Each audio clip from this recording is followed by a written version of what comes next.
Alors le hasard, on l'a vu, on ne le trouve pas dans l'infiniment grand. Est-ce qu'on va le trouver dans l'infiniment petit?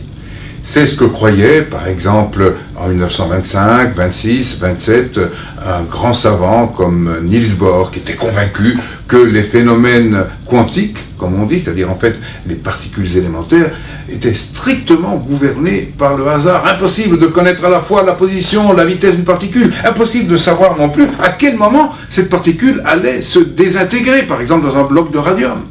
Einstein, lui, à l'opposé, était complètement contraire à cette idée du hasard dans l'infiniment petit. Il l'a déclaré d'ailleurs en 1927, c'est cette fameuse phrase que tout le monde connaît aujourd'hui, « Dieu ne joue pas au dé ».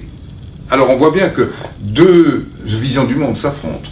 Celle qui prétend que dans l'infiniment petit, tout est gouverné par des phénomènes aléatoires, qu'il est impossible de prévoir quoi que ce soit, et puis de l'autre, Einstein, qui dit « Mais non, si on ne peut pas prévoir les événements qui se déroulent apparemment au hasard, c'est parce qu'on ne connaît pas toutes les conditions du système. Il existe des variables cachées qui nous échappent, et ce sont ces lois qui nous échappent qui font qu'on ne comprend pas les phénomènes et qu'on va les attribuer au hasard. Alors en fait, aujourd'hui, il y a une expérience qui a tranché.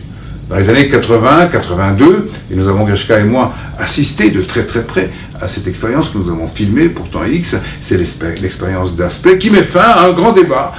Un débat lancé en 1935 par Einstein, qui a mis en place une expérience de pensée pour montrer justement que le hasard n'existe pas à l'échelle des particules.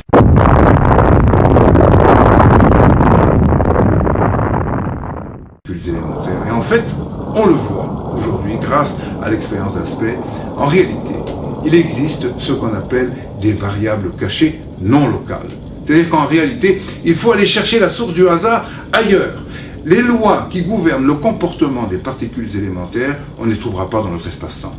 On va les trouver ailleurs, en dehors de notre espace-temps. Et c'est ce que dit d'ailleurs aujourd'hui un physicien qui est à l'université de Genève, il s'appelle Nicolas Gisin, et il dit lui-même, la source du hasard se situe hors de notre espace-temps.